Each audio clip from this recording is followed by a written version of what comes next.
If you're hearing this in your Rolls Royce, then Donald Trump's tax plan is for you. You're rich as hell. We're going to give you a tax cut? But for everyone else, there's Kamala Harris's plan. Under my plan, more than 100 million Americans will get a tax cut. Because that guy in the Ferrari doesn't need another break. But Kamala Harris knows you sure could use one. Paid for by FFPAC, ffpac.org. Not authorized by any candidate or candidates committee.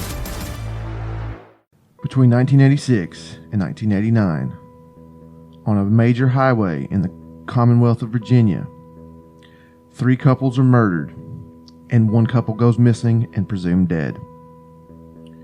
Were they the work of one killer, or simply a coincidence?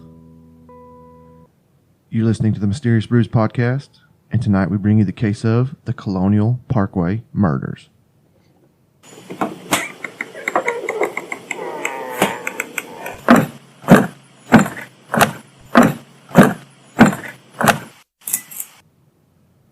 Welcome to a deep, dark, dank, moist basement somewhere in the bowels of Georgia.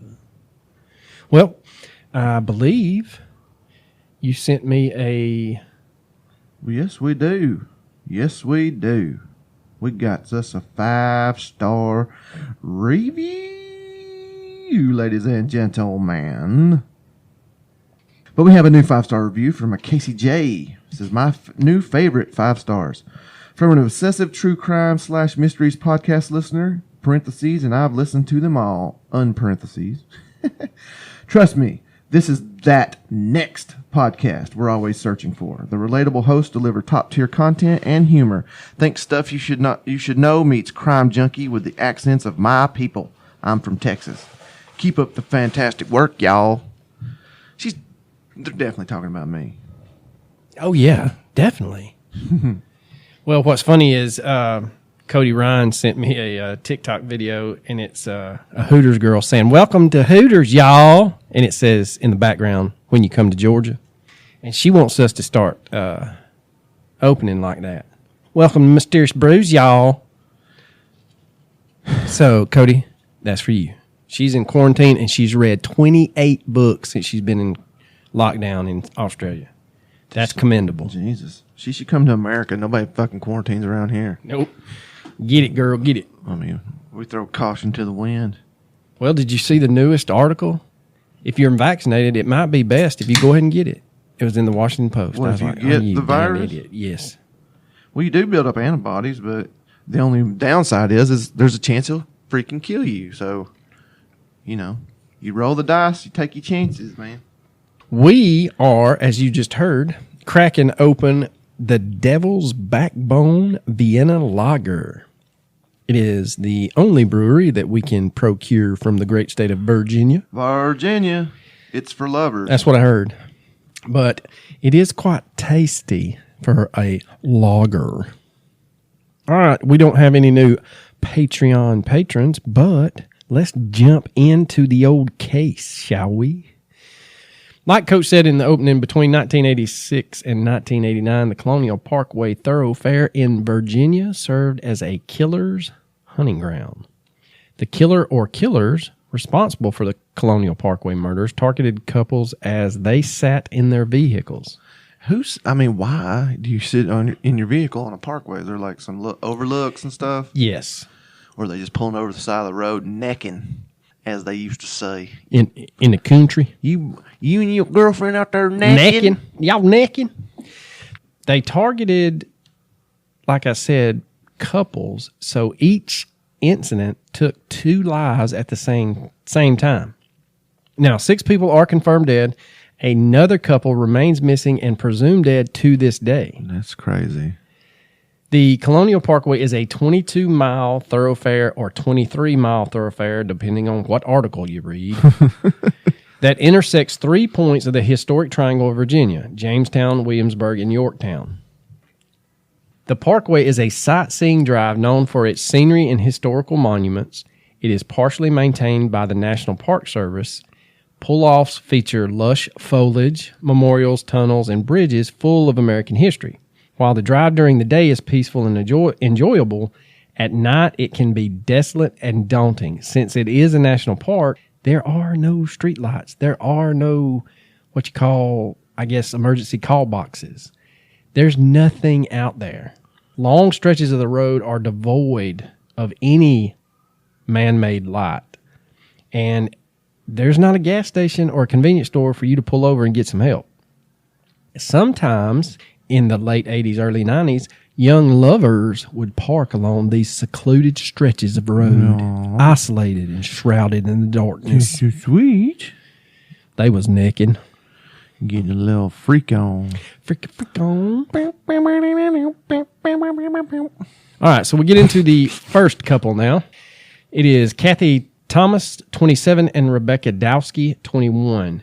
They had been dating for several months when they went out for food on October 9th, 1986. It was the last time they would be seen alive. Just 3 days later, they were found murdered inside Kathy's 1980 Honda Civic. The car had been pushed down an embankment off the Colonial Parkway. Their throats had been viciously slashed and they had been strangled to death. The families were devastated and shocked. Kathy could hold her own from day one. She had a soft side, but there was a toughness to her brother Bill said. Kathy had graduated from the U.S. Naval Academy in 1981 as a part of its second class to admit women.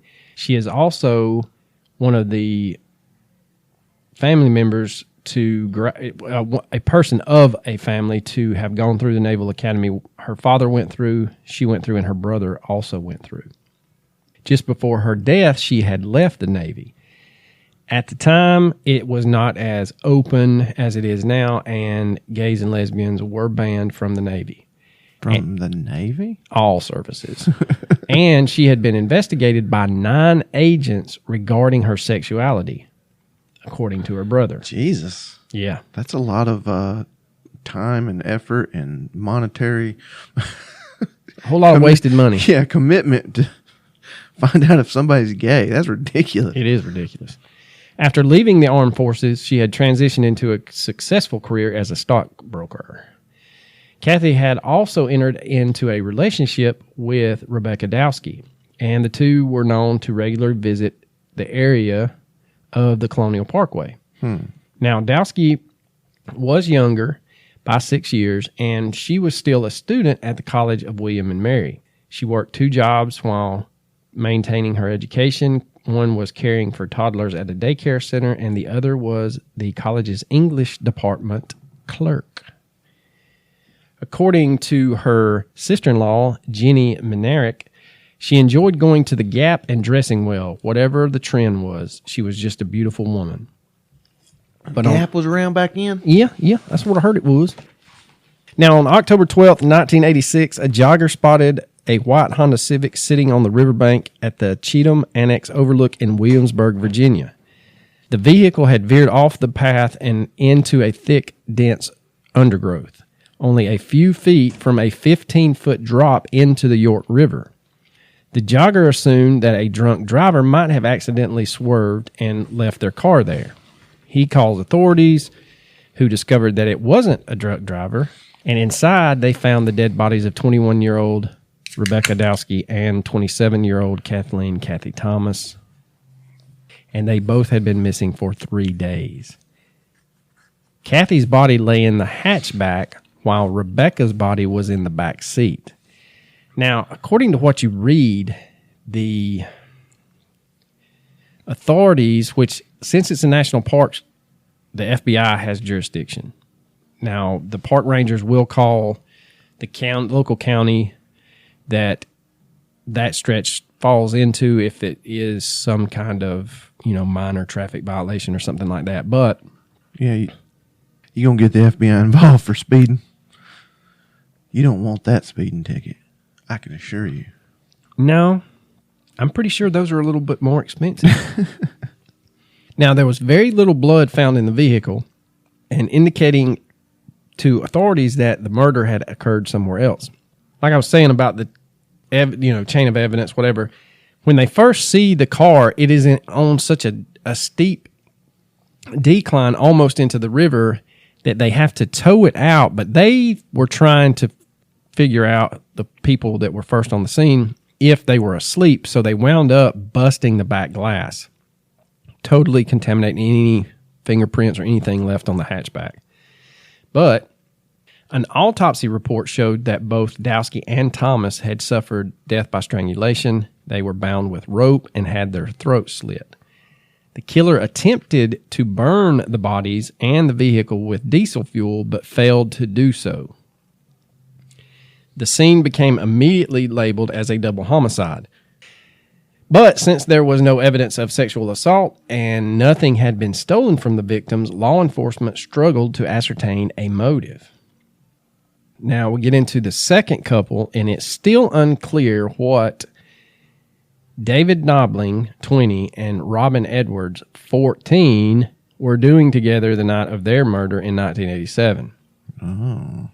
Now, David had taken Robin out with his little brother and cousin that day.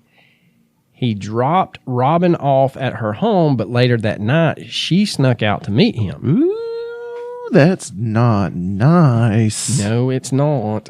David lived in Hampton while he worked for his father's landscaping business and was expecting a baby with his longtime girlfriend. Oh, wow.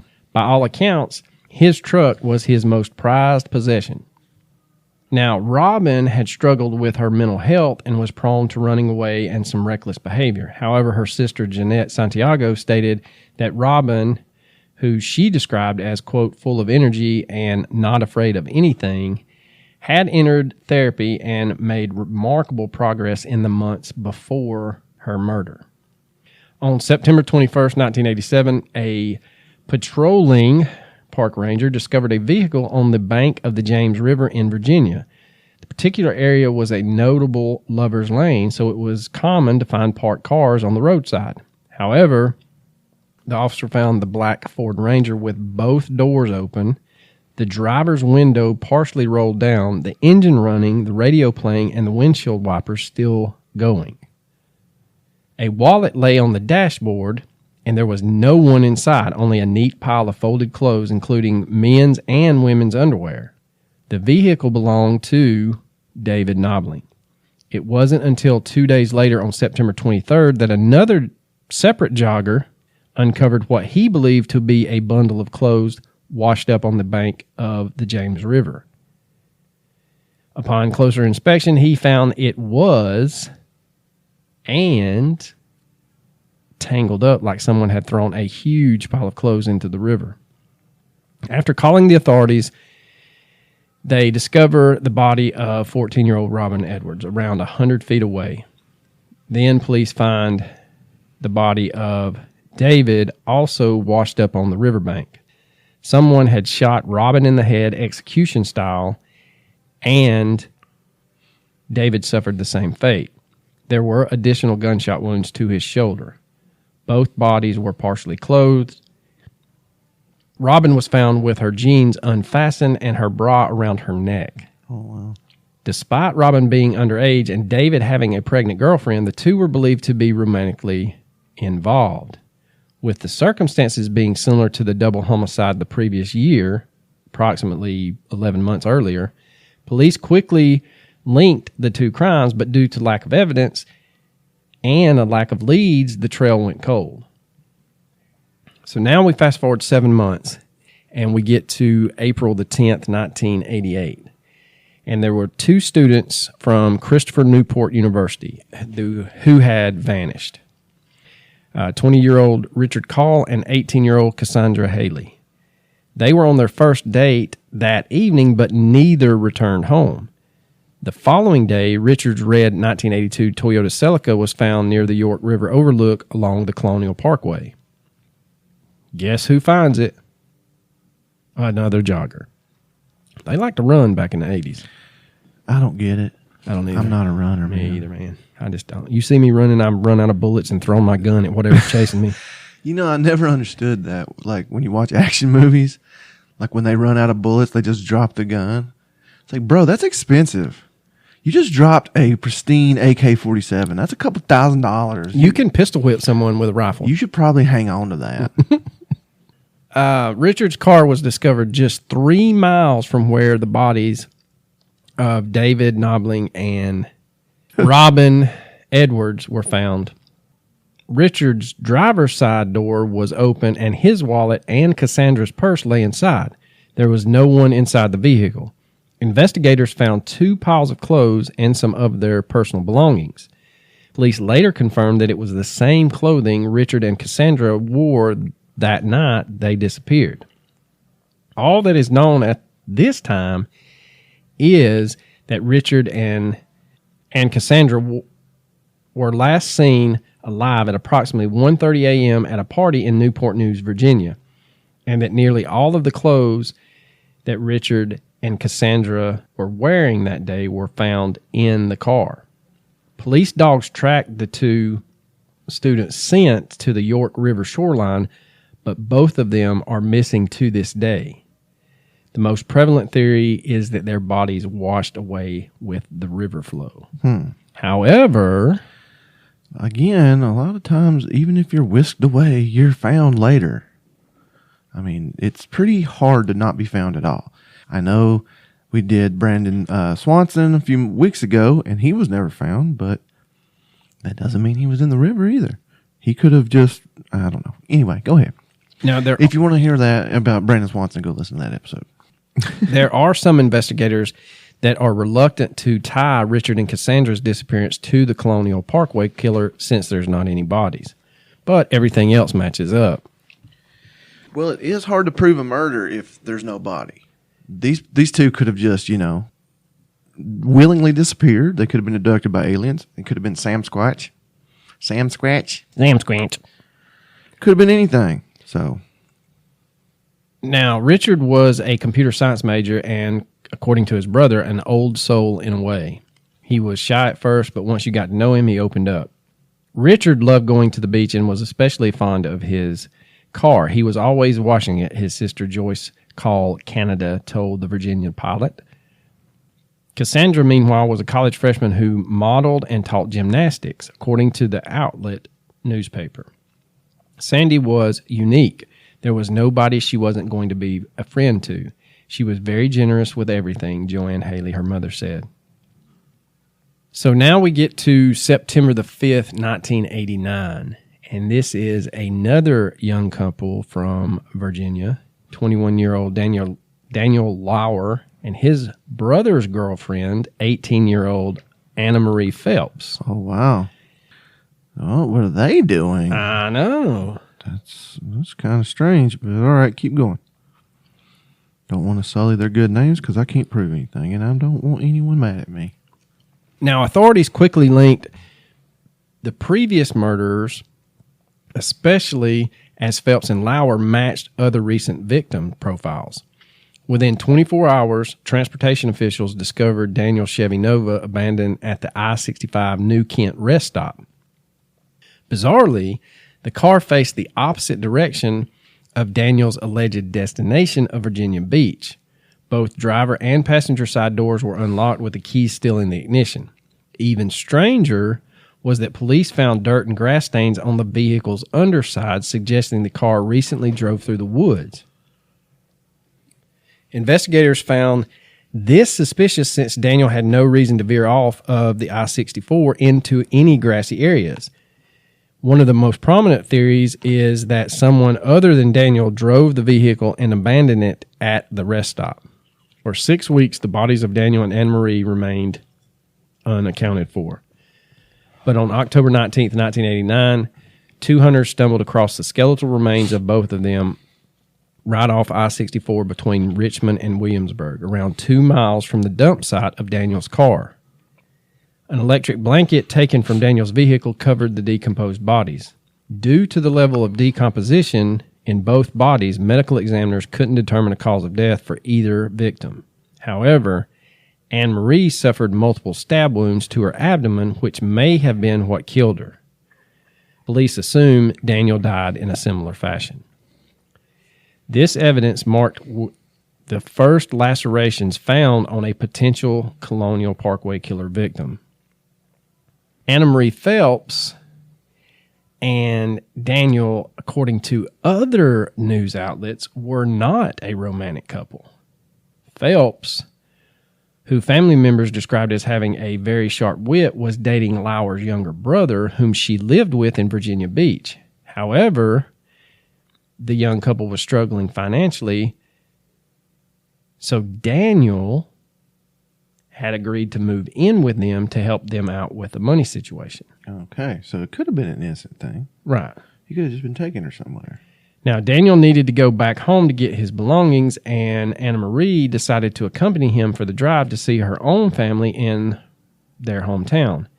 However, on their way back to Virginia Beach, they vanished. Now, her sister-in-law, Jennifer Phelps, states, quote, "I feel like for my husband and my sister-in-law's sake, well, really the whole family just wants to know what happened to their loved ones."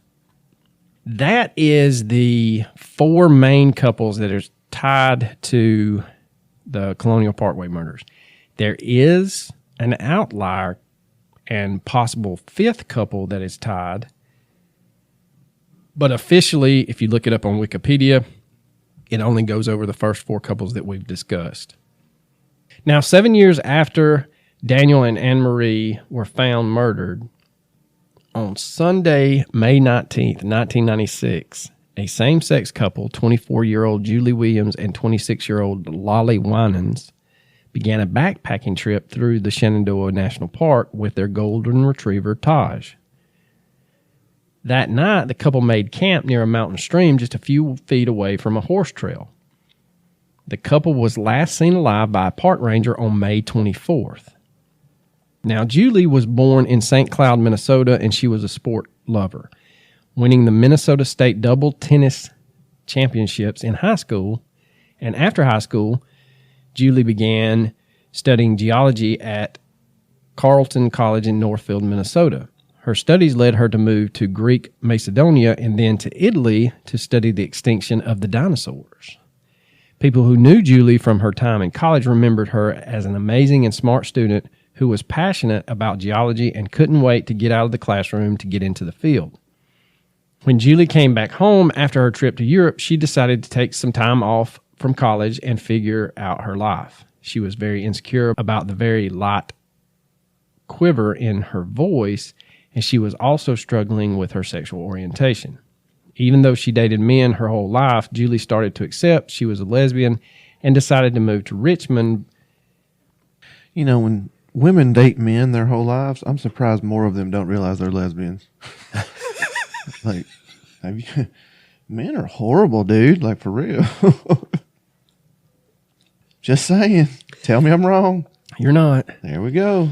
Lolly Winans was born in Grosse Pointe, Michigan, from very wealthy parents. Despite her privileges, Lolly felt like a misfit, and she had always rejected her parents' lifestyle, moving out from her family home right after graduating high school and enrolling in Sterling College in Vermont. Lolly loved outdoor adventures and being in the woods. She valued friendships more than anything, and she had a great sense of humor. According to her close friends, when she was a child, she had been sexually abused by a trusted family member. This trauma had led her to have problems with alcohol, and she eventually dropped out of college. In 1994, after Lolly began therapy, she decided to put her life together, and she moved to Waterville, Maine, attending the Unity College. She wanted to be a wilderness guide. During this time, Lolly got engaged to a man, but they later broke up. So she begins an internship at the Woods Women, Minnesota-based outdoor recreation program for women. At Woods Women, Lolly meets Julie, and the two instantly felt connected and started a relationship. For both of them, it was their first relationship with a woman. They went to live together in Huntington, Vermont. Now, on May 31st of 1996, Julie's father, Thomas Williams, reports his daughter missing. Virginia police and park rangers soon found Julie's abandoned car and Taj, the dog, who was walking around freely in the park without a leash. A day later, on June 1st, the bodies of Williams and Winans were found by the park rangers. Lolly lay dead in the tent, and rangers found Julie with her sleeping bag about 30 feet away near an embankment. Both women had been bound and gagged with duct tape and partially undressed. Their throats were slit so deeply that they were almost decapitated. There was no evidence of sexual assault, and robbery was ruled out as a motive. Now, there are reasons to suggest that Williams and Winans were not victims of the Colonial Parkway murder. A, they were not killed near their vehicle. B, their bodies were not found near the parkway. However, there is also evidence to suggest that this couple did indeed run into the killer by the manner in which they died. So that couple is the outlying couple, and the fact that it happened 7 years after the last confirmed Parkway murder.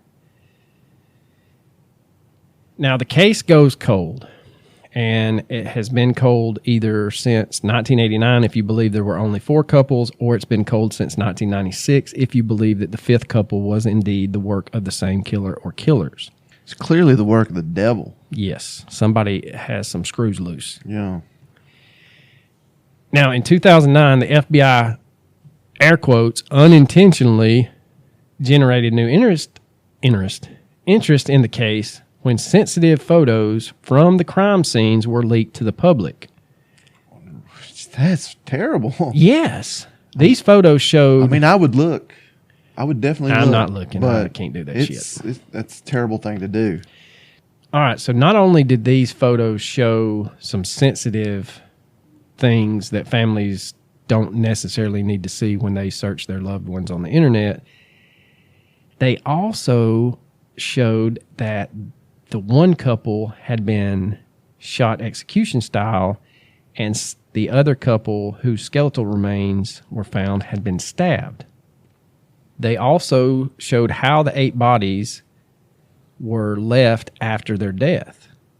Whether it was done intentionally or unintentionally is a matter of semantics, but what we do know is that it didn't cause or turn up any new leads that year. Now, we get into Detective Steve Spingola, and in the summer of 2010, some of the victims' family members commissioned a private detective named Steven Spingola to look into the Colonial Parkway case. Spingola is a former Milwaukee homicide detective and has obtained an excellent reputation in solving extensive murder cases throughout his career. After his retirement, he became an investigative journalist, and you may remember that name from the true crime series Cold Justice. She brings in Steve on a couple of the cases. Steve authored the book Predators on the Parkway and has spent 20 years looking into the case, the last 11 on behalf of the families. He was hired by Anna Marie Phelps' family to look into the girl's murder. He theorizes that we are not looking for an individual or even a team. He says that in the 1980s, the Colonial Parkway was known as a gay lover's lane. According to him, quote... Why do they get their own? That's not fair. Because we got every one of the other ones, I guess. I don't know. Okay. Duly noted. All right. Okay. Maybe. All right. That might check out. All right. Now, according to Steve, quote, it was known not only by the homosexual community, but by the haters of the homosexual community. That kind of opens up the window for somebody else to come along and pick on them. End quote. Because of the Colonial Parkway's reputation, Thomas and Dowski, the first couple, could have been chosen at random. However, these victims were known to frequent the area on Thursday nights. The killer could have been lying in wait specifically for them. He also concluded that the murders weren't the work of a serial killer, which turned this case on its head. Rather, they were the work of multiple killers who coincidentally picked couples in the same area. For instance, Thomas and Dowski's murder was a hate crime, while the murder of Knobling and Edwards was a robbery that took an unfortunate turn. Again, it's almost like theories in some of the other large cases in true crime. There's going to be camps that say there's no way in heck. Well, it's kind of like Mara Murray for us. Mm-hmm. You think she's alive. She's no. See, that's all I had to say. You dare even say it, Maura. slide into my DMs and let me know what's up, and I will keep your secret. I swear. Point made. I'm at the coach on Twitter. Dr. Laura Petler, a forensic criminologist, states, quote, I think the offender was targeting Kathy. He dealt with the body with a lot more contempt, end quote. Now, Kathy Thomas's throat had been slit so savagely ear to ear that she was almost decapitated. The violence suggests, Petler said, that the killer may have been someone who knew her. She adds, quote, Becky's wound isn't as deep as Kathy's.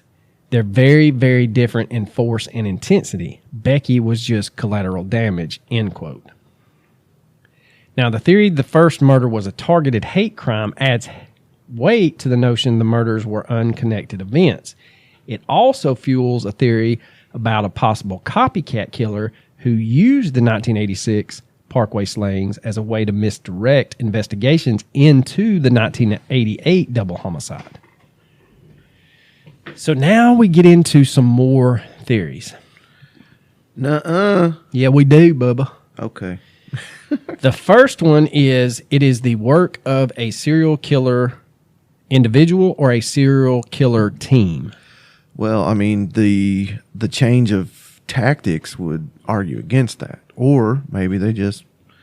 When you're doing profiles, killers tend to do the same type of killing. But you never know. I mean, they could have switched up their tactics. They could have said, no, we didn't like how that went. Let's try it a different way. So it's possible, but... Highly unlikely. I wouldn't say highly, but it is unlikely. A large percentage of unlikeliness occurs in this area. That's much better. Okay. That's a better way of wording that. All right. So the serial killer aspect states that the fact that the murders all took place in close proximity reinforces the prevalent belief that a serial killer was stalking the Parkway. Now, Maureen O'Connell, a former FBI special agent, sees, quote, telltale signs to support the theory. She says that the murders all occurred within a 30-mile radius and all on a weekend or a holiday. Furthermore, they occurred at night and mostly in areas that looked like lovers' lanes. The victims were in cars, and all were young and killed in pairs. Most crime scenes were near the water.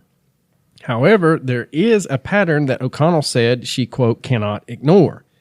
A more in-depth look reveals that the victims weren't all killed in the same way.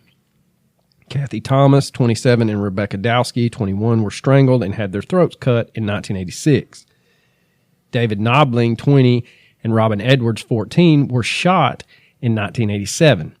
Keith Call and Cassandra Haley disappeared after a college party in 1988 and are still missing, and the remains of Anna Marie Phelps and Daniel Lauer were found by hunters in 1989. Their remains were too decomposed to reveal the manner of death. Nonetheless, according to O'Connell, quote, to me, this is the work of a serial killer, end quote. Now, she views variances among the dual homicides as an eerie sort of shape-shifting. She says, quote, I see the killer evolving, not just in his methods, but in his motives, end quote. But I'm in the camp, like you said, it's not out of the realm of possibility that they change.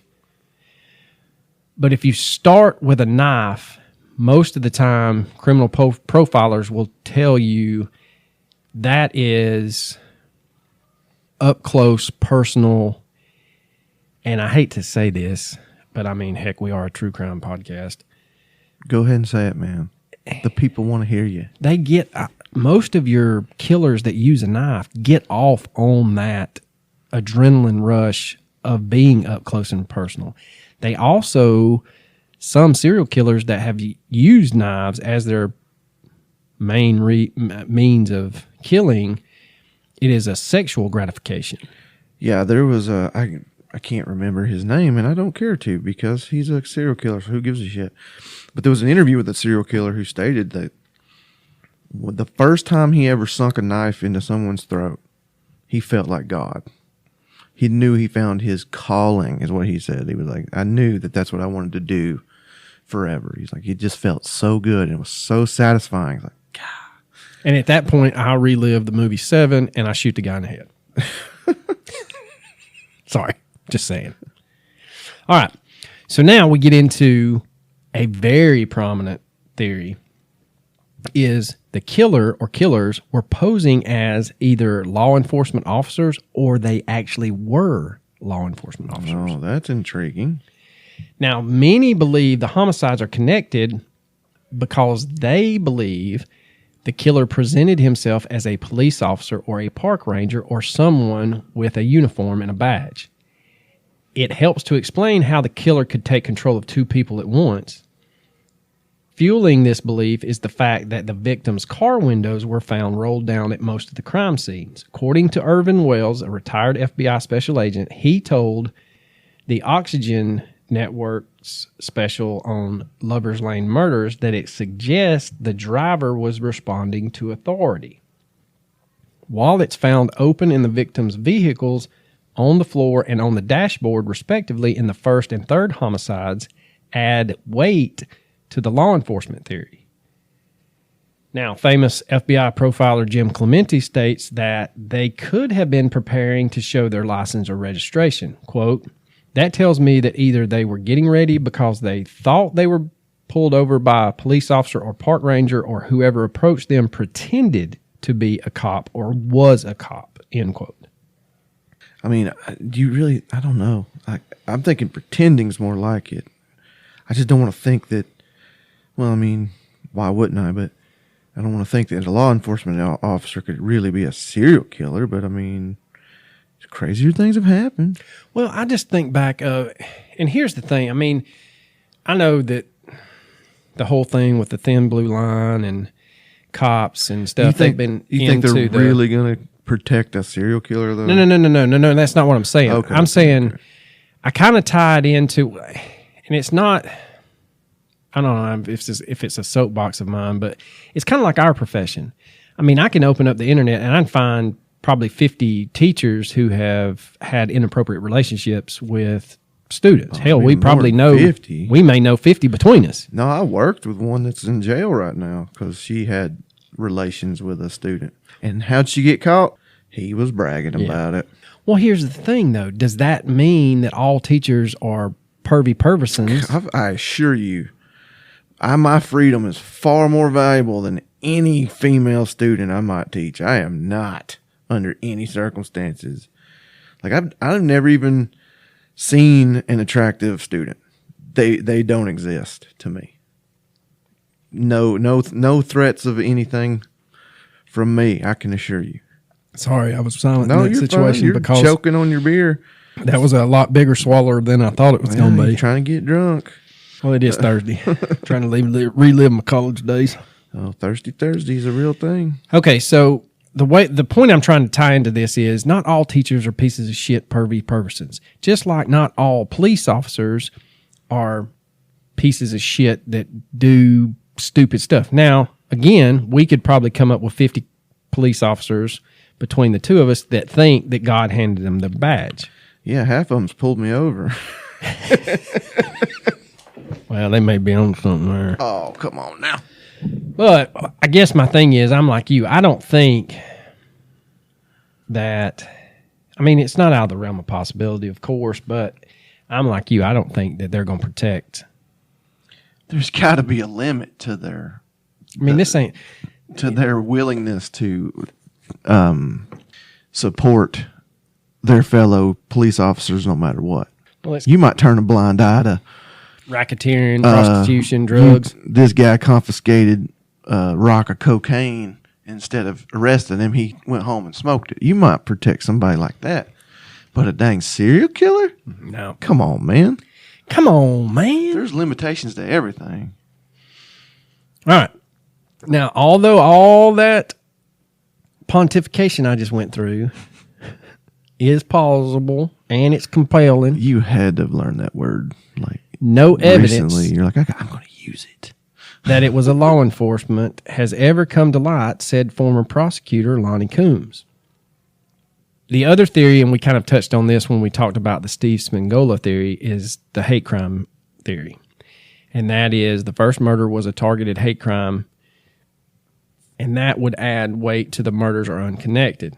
It also fuels a theory about a possible copycat killer who used the 1986 Parkway murder as a way to misdirect the investigation into the other double homicides.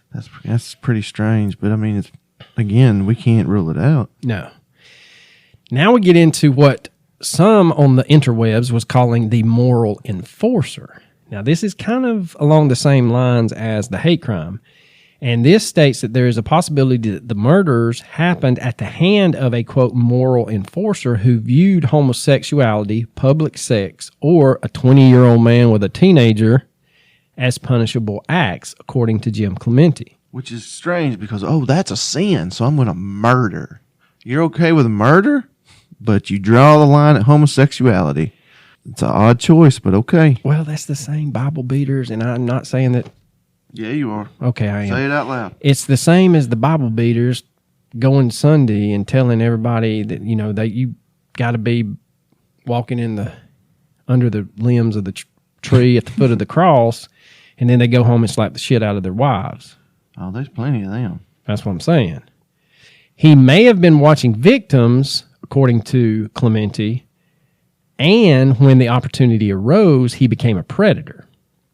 And this is something that he tried to tie into the little video I watched, was that he thought he was a moral enforcer, and then it turned when the ruse was up, and the way he kind of explained it was whoever was the killer was smaller in stature to the men in the two killings, or smaller than the two females in the first one. And once they kind of figured out what was going on, he had to tie them. And then once he slit their throats, it turned into one of those things where he was doing, quote, the Lord's work. Well, that's not cool. No, it's not. The other theory, and this is kind of a hodgepodge, but it is the old theory of these poor people were just in the wrong place at the wrong time. Well, clearly they were. They got murdered. You're killing me over there. I mean, what else can you say about it?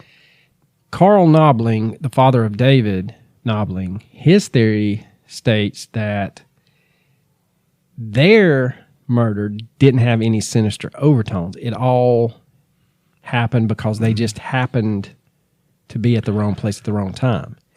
He believes it came down to chance.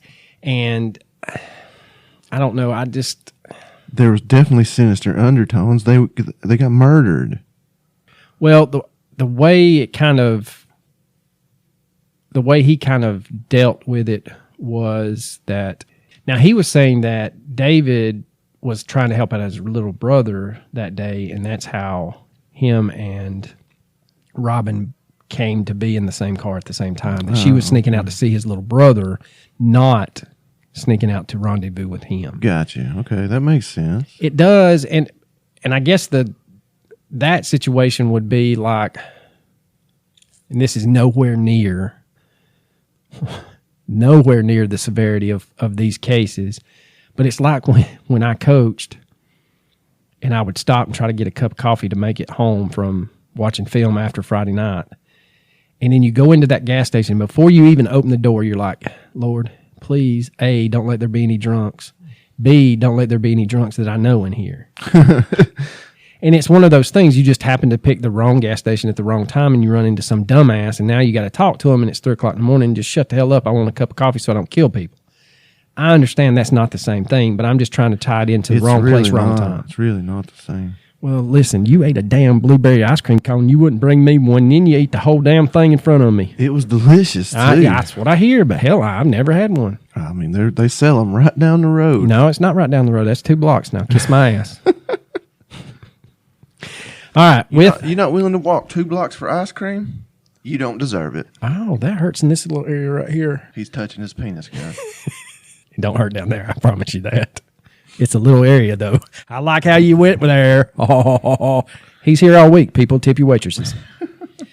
All right, so now we get into suspects. And y'all, look, here's the thing. This is a morbid-ass story, and I apologize for making light of certain situations, but damn, this is gruesome, and I got to find something to laugh at. And like Coach says all the time, it's our podcast. We'll do what the fuck we want to. I have never cussed on this podcast. Oh, Lord, thank God it's not raining. You can't prove it. Oh, I can prove it 78 times. Okay, now, that's just one episode.